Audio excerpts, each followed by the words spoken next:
اے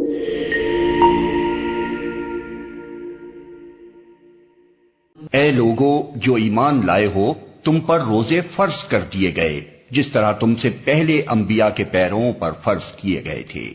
اس سے توقع ہے کہ تم میں تقوی کی صفت پیدا ہوگی۔ چند مقرر دنوں کے روزے ہیں۔ اگر تم میں سے کوئی بیمار ہو یا سفر پر ہو تو دوسرے دنوں میں اتنی ہی تعداد پوری کر لے، اور جو لوگ روزہ رکھنے کی قدرت رکھتے ہوں پھر نہ رکھیں تو وہ فدیہ دیں۔ ایک روزے کا فدیہ ایک مسکین کو کھانا کھلانا ہے، اور جو اپنی خوشی سے کچھ زیادہ بھلائی کرے تو یہ اسی کے لیے بہتر ہے۔ لیکن اگر تم سمجھو تو تمہارے حق میں اچھا یہی ہے کہ روزہ رکھو۔ رمضان وہ مہینہ ہے جس میں قرآن نازل کیا گیا، جو انسانوں کے لیے سراسر ہدایت ہے اور ایسی واضح تعلیمات پر مشتمل ہے جو راہ راست دکھانے والی اور حق و باطل کا فرق کھول کر رکھ دینے والی ہیں۔ لہذا اب سے جو شخص اس مہینے کو پائے اس کو لازم ہے کہ اس پورے مہینے کے روزے رکھے، اور جو کوئی مریض ہو یا سفر پر ہو تو وہ دوسرے دنوں میں روزوں کی تعداد پوری کرے۔ اللہ تمہارے ساتھ نرمی کرنا چاہتا ہے، سختی کرنا نہیں چاہتا۔ اس لیے یہ طریقہ تمہیں بتایا جا رہا ہے تاکہ تم روزوں کی تعداد پوری کر سکو، اور جس ہدایت سے اللہ نے تمہیں سرفراز کیا ہے اس پر اللہ کی کبریائی کا اظہار و اعتراف کرو اور شکر گزار بنو۔ اور اے نبی، میرے بندے اگر تم سے میرے متعلق پوچھیں تو انہیں بتا دو کہ میں ان سے قریب ہی ہوں۔ پکارنے والا جب مجھے پکارتا ہے میں اس کی پکار سنتا اور جواب دیتا ہوں، لہذا انہیں چاہیے کہ میری دعوت پر لبیک کہیں اور مجھ پر ایمان لائیں۔ یہ بات تم انہیں سنا دو، شاید کہ وہ راہ راست پا لیں۔ تمہارے لیے روزوں کے زمانے میں راتوں کو اپنی بیویوں کے پاس جانا حلال کر دیا گیا ہے۔ وہ تمہارے لیے لباس ہیں اور تم ان کے لیے۔ اللہ کو معلوم ہو گیا کہ تم لوگ چپکے چپکے اپنے آپ سے خیانت کر رہے تھے، مگر اس نے تمہارا قصور معاف کر دیا اور تم سے درگزر فرمایا۔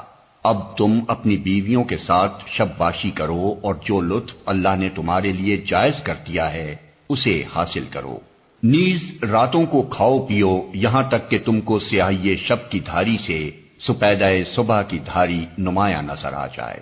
تب یہ سب کام چھوڑ کر رات تک اپنا روزہ پورا کرو، اور جب تم مسجدوں میں معتکف ہو تو بیویوں سے مباشرت نہ کرو۔ یہ اللہ کی باندھی ہوئی حدیں ہیں، ان کے قریب نہ پھٹکنا۔ اس طرح اللہ اپنے احکام لوگوں کے لیے بصراحت بیان کرتا ہے۔ توقع ہے کہ وہ غلط رویے سے بچیں گے۔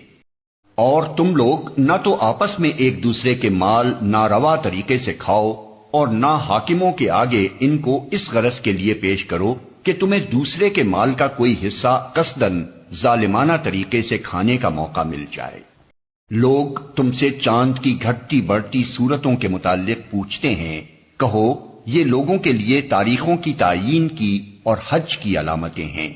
نیز ان سے کہو یہ کوئی نیکی کا کام نہیں ہے کہ تم اپنے گھروں میں پیچھے کی طرف سے داخل ہوتے ہو۔ نیکی تو اصل میں یہ ہے کہ آدمی اللہ کی ناراضی سے بچے، لہذا تم اپنے گھروں میں دروازے ہی سے آیا کرو۔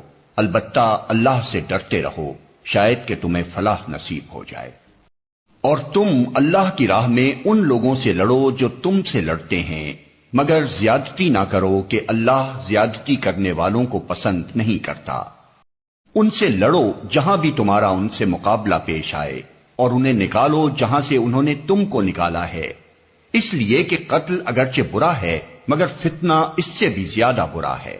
اور مسجد حرام کے قریب جب تک وہ تم سے نہ لڑیں تم بھی نہ لڑو، مگر جب وہ وہاں لڑنے سے نہ چوکیں تو تم بھی بے تکلف انہیں مارو، کہ ایسے کافروں کی یہی سزا ہے۔ پھر اگر وہ باز آ جائیں تو جان لو کہ اللہ معاف کرنے والا اور رحم فرمانے والا ہے۔ تم ان سے لڑتے رہو یہاں تک کہ فتنہ باقی نہ رہے اور دین اللہ کے لیے ہو جائے۔ پھر اگر وہ باز آ جائیں تو سمجھ لو کہ ظالموں کے سوا اور کسی پر دست درازی روا نہیں۔ ماہ حرام کا بدلہ ماہ حرام ہی ہے، اور تمام حرمتوں کا لحاظ برابری کے ساتھ ہوگا۔ لہذا جو تم پر دست درازی کرے تم بھی اسی طرح اس پر دست درازی کرو۔ البتہ اللہ سے ڈرتے رہو، اور یہ جان رکھو کہ اللہ انہی لوگوں کے ساتھ ہے جو اس کی حدود توڑنے سے پرہیز کرتے ہیں۔ اللہ کی راہ میں خرچ کرو اور اپنے ہاتھوں اپنے آپ کو ہلاکت میں نہ ڈالو۔ احسان کا طریقہ اختیار کرو کہ اللہ محسنوں کو پسند کرتا ہے۔